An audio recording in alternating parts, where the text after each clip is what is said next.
Hello लोगोफोरनि मोनसे गोदान भिडिअ नोंथांमोनखौ जोबोर बरायनाय थाबाय। गारि बाइक सालायगिरि बिथांमोननि थाखाय ओंखारनानै फैदों मोनसे जोबोर गोनांथार खौरां आरो बे गोनांथार खौरांखौ फोसावनानै होदों ministry of road ट्रेन्सपोर्ट डिपार्टमेन्टआ।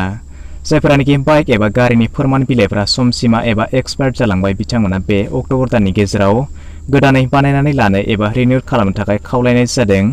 Driving licence एबा रेजिस्ट्रेशन कार्ड एबा पारमिट बेफोरनि समसीमा बारलांनायब्ला गोबाव दा खालामसै नङाब्ला फैगौ नभेम्बर दाननि गेजेराव गोदान मटर आयेननि गेजेरजों गोबां फाइन होनांनोबो गोनां जानो हागौ होनना फोरमायदों। बिदिब्ला बेनि सोमोन्दै गासै खौरांखौ नोंथांमोननो आबुङै फोरमायनानै होनाय जागोन। बेखायनो भिडिअखौ एसेबो स्किप खालामालासे जोबजासिमल' नायलांबाय थादो।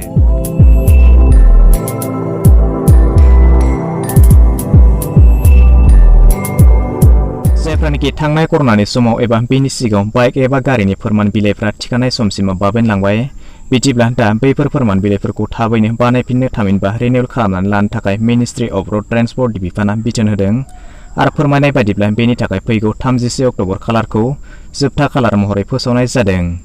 बिदिब्ला नोंथांमोननि आखायाव मात्र 12 साननि सम दंबायो। बेनि गेजेराव बानायनानै लानो थाखाय खावलायनाय समाव नोंथांमोननो 1 बोसोरनि बारा सम हगारनानै होनाय जाबाय। नाथाय दा 1 नभेम्बर खालारनिफ्राय लामाफ्राव बोरैबा पुलिसफ्रा आपडेट खालामनाय फोरमान बिलाइ नुनाय जायाब्ला बैफोर गारिखौ गोदान मटर आयेननि गेजेरजों सरकारा लानाय जानो हागौ, नङाब्ला गोबां बिबांनि फाइनबो होनांनो हागौ होननानै फोरमायदों।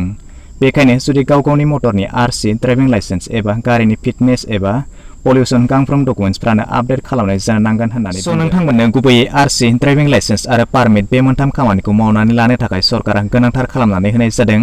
बेखायनो जेसे हायो एसे बे अक्ट'बर दाननि गेजेरावनो मावफुंनानै लानो थाखाय खावलायनाय जादों। नङाब्ला गारि सालायगिरि बिथांमोनखौ फैगौ 1 नभेम्बरनिफ्राय जानो गोनां गोदान मटर भेहिकेल आयेननि गेजेरजों फाइन नङाब्ला आयेननि गेजेरजों कस्टआव सैनांनो गोनां जानो हागौ।